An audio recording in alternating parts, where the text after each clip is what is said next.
gangs just wiped out a shopping center in downtown Chicago. Look at this.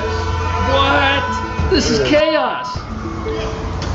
Look, I'm running. Look at that. Getting in cars. At least this guy got their plate. Oh, here come the police. Yeah, get these. Get them. Nope, they're getting away. Look, they're all getting away. They all just got away. At this point is that this is one of 3 particular scenes. Oh, look how they got in. That occurred earlier this morning. What? Now, we do have some video, some cell phone video from a witness that actually witnessed this happening. Cell phone video from a camera. Look at all the people. Captured moments thieves rammed the vehicle into this luxury store. That store's cleaned out, man. People dressed in dark clothing go into the store and then run out of the store with stolen items.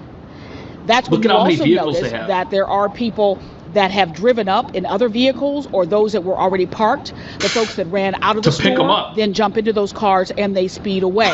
Now, as I mentioned before, it is still unclear if these particular scenes, this one here in Walton and Michigan, the one in Ohio and Michigan, and then another scene down on southbound Lakeshore Drive near Roosevelt, if they are in any way all connected. Police have not confirmed that. I'll tell you what's connected: the fact that none of these criminals are in jail to begin with. And now looting's happening in other major cities. South Bay, armed and masked vandals storm into a Milpitas shopping center in a brazen attempt to rob a jewelry store. Look at how many of them there robberies in the Bay Area have ended with people getting hurt. In this case, the store owner fought back by firing a gun, scaring those people away. Here's NBC's Jocelyn Moran.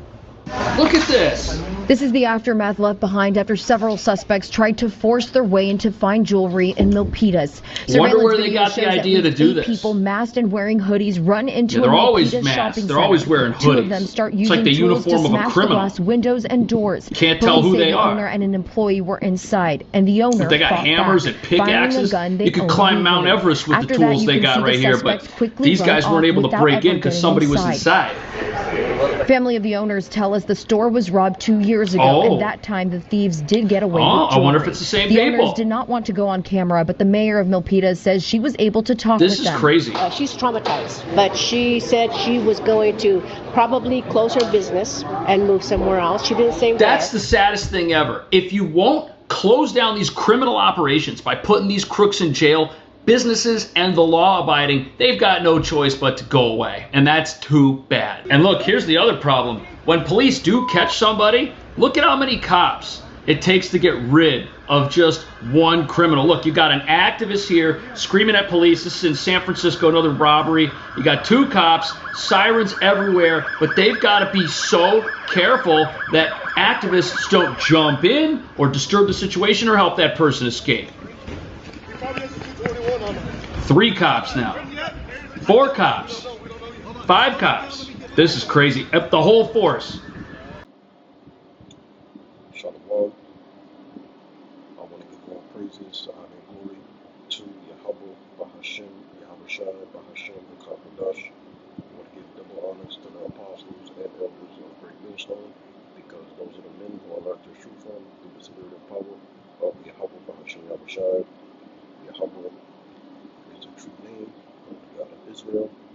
Yahushua is what the world ignorantly called Jesus Christ, but his one and only true name is Yahushua. And pretty much what you're witnessing all around America, crime is going up at an alarming rate, and it's going to get worse and worse and worse until they completely federalize the police. They have the National Guard in every state, and ultimately that's going to trigger martial law to where the military has to take over the government because they're increasing crime. And all of this is synonymous with Jacob trouble, because ultimately what does Jacob trouble mainly deal with? It's a singular event in America to where they have to implement a martial law. You know, the Hebrew Israelites have to be persecuted, and ultimately crime is going to go up. It's going to be an economic collapse that's going to become a global economic collapse because America has the world reserve currency status. So what you're witnessing is the downfall of the US dollar, and when you have the downfall of a currency, that affects plenty of things like dating, you know, the cost of living, so forth and so on. It leads to crime, you know, the end of feminism. So it's like a domino effect that's going on. So during Jacob's trouble is an ongoing time period. And why do I say that? It's an ongoing time God has to deliver us from Jacob's trouble. Pursuant to Daniel, the 12th chapter, he's going to deliver the elect of the nation of Israel. All right? So all this crime that's going up, the Edomites, which is the so-called white man in the sea line, they want these things to happen so that they can have the excuse to implement martial law. Going back to what the Hegelian dialect, problem, reaction, solution. They allow these things to happen, which is why the majority of the criminals don't get caught. This is why they allow people in 2025 to still wear, COVID masks, the little surgical masks that don't even protect you against disease. But they allow these people to wear this. Why? Because ultimately they want to have martial law. All right? And this is going to be the excuse to further their New World Order agenda. So without further ado, let's speed this up. This is Jeremiah chapter 30. Let's go back. Jeremiah chapter 30 at verse 7. It says, alas, for that day is great, so that none is like it. Now what is that referring to? Let's go to the NLT version. This is Jeremiah 30 and 7. In all history, there has never been such a time of terror. So what you're going to notice all around America, you're going to have a lot of store closures, you're going to have a lot of vandalism, you're going to have a lot of crime going up, but everybody's going to be affected.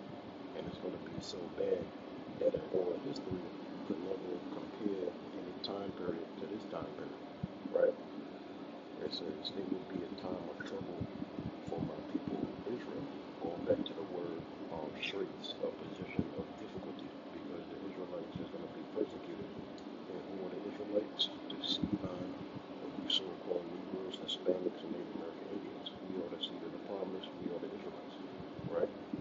So we're going to be persecuted for our religious beliefs. And some of us is going to be thrown in prison, like it tells you in Revelation, the 2nd chapter. And some of us is going to be martyrs, because we're going to have to die for our religious belief. Our religious belief is what? The correct gospel and doctrine that makes the elect wise unto salvation, and our faith in Yahweh and Yahushua. Alright? It says, yet in the end they will be saved. Going back to what? Daniel chapter 12, verse 1. So that's why I said Jacob's trouble is an ongoing time period until Yahushua comes back to deliver us. Because who's coming back with Yahushua? Michael, the archangel, to deliver the Lord's people, to deliver the elect of the nation of Israel. Alright? So going back to the KJV, it says, alas, for that day is great, so that none is like it. It is even a time of Jacob's trouble. So during Jacob's trouble is going to be an hour of temptation. To where what? They're going to make mandatory the mark of the beast, which is the orange, white, deep chip implant. And pursuant to Revelation, the 14th chapter, you're not supposed to take this mark of the beast when it's made mandatory throughout all countries. Because how is it going to come upon the whole world? Through a centralized banking system that involves what? Their way of buying and selling. So now let's go back. It says, alas, for that day is great, so that none is like it. It is even a time of Jacob's trouble, but he shall be saved out of it. The he is the elect of the nation of Israel. Alright? Let's read this. Now, this is dealing with what? Signs or prophecies or current events of Mashiach Yahushua's return. Alright? So I'm going to read verse 3. This is Matthew chapter 24 and verse 3. It says, and as he sat upon the Mount of Olives, and he, Yahushua, the disciples, the 12 disciples, they were all Israelite men, came unto him privately, saying, this was a private discussion between Yahushua and the 12 disciples, saying, tell us, when shall these things be, and what shall be the sign of thy coming, even the current events of the world, right, and of the end of the world. Now we know verse 4 and 2 verse 6 and 9, who will be ruling during the end of the world? These people, the Edomites, the so-called white man in Zebulon, going back to what? Daniel, the 2nd chapter, alright? Because the beginning of the end, ultimately, it began with the Roman Empire. The Roman Empire eventually was destroyed and had economic problems, right? But the scriptures tell you the Roman rulers here. So they came back into rulership during what? The Renaissance era, which is the rebirth of the Edomites and their seed coming back into rulership.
survive, but they're doing it ultimately in the wrong way.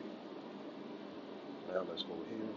This is second Ezra and the KJV, second Ezra 15 and verse 6. It says, "For wickedness have exceedingly polluted the whole earth," and you can blame the Edomites for that, all right?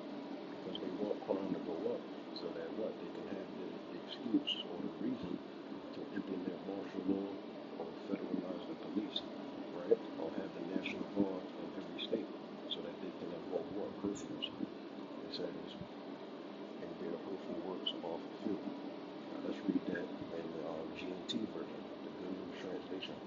Second Ezra 15 and verse 6. It says, "Because wickedness has spread everywhere, and evil has reached its limit." So that's what we're approaching. Evil reaching its limit. Alright? Now, let's continue on. Let's go to verse 15. I'll start at 14. It says, "Woe to the world and them that dwell therein, for the sword and their destruction draweth nigh." Yes, there's going to be curfews, there's going to be martial law. And one people shall stand up and fight against another, right? We're going to have a lot of racial discrimination, race wars, class wars, right? And swords in their hands. So that's what you see happening on the news. Even if it's a false flag attack, it leads to real events. Now let's go to the GNT, second Ezra 15, and let's see, 14. It says, "The world and the people in it are doomed." It says, "The war that will bring their destruction is very near," which will ultimately be World War III. It says, "Nations will arm themselves and fight against other nations." That's what's going on with World War III. It's a global conflict amongst different nations and their allies, right? It says there will be great political turmoil, and that's exactly what's going on. You had the migrant crisis, you have the ice raids, you have the economic collapse, you have talks about a recession, which we're in a recession, but it has to turn into a Great Depression. That's going to be worse than the first Great Depression.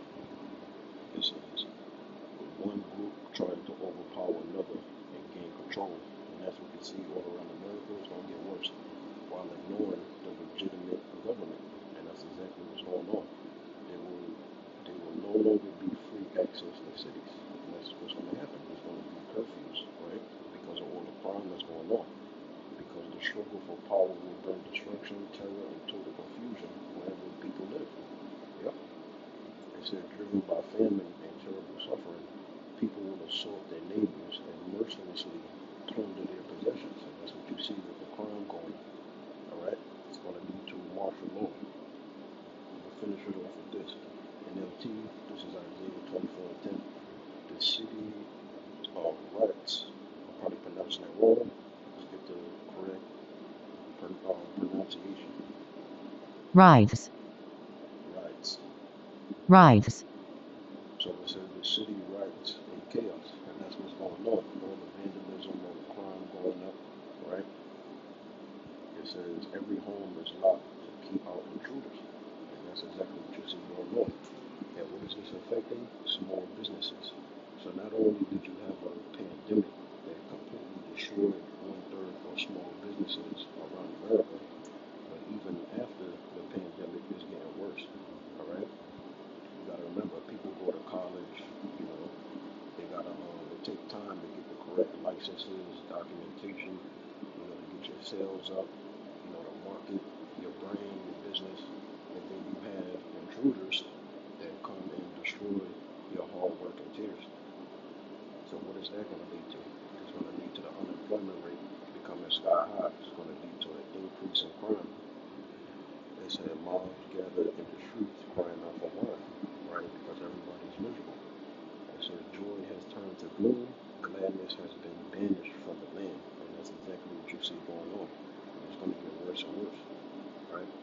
It says the city is left in ruins, its gates is battered down. So that's what you see going on in America, and it's going to be worse and worse and worse, all right? So look for Donald Trump under his Project 2025 to either federalize the police or have the National Guard in every state in America, and that includes U.S. territories, right? Or to invoke martial law to where the military takes over the government, because the police every single year they're quitting their jobs because they don't get paid enough risking their lives every single day. So look for the National Guard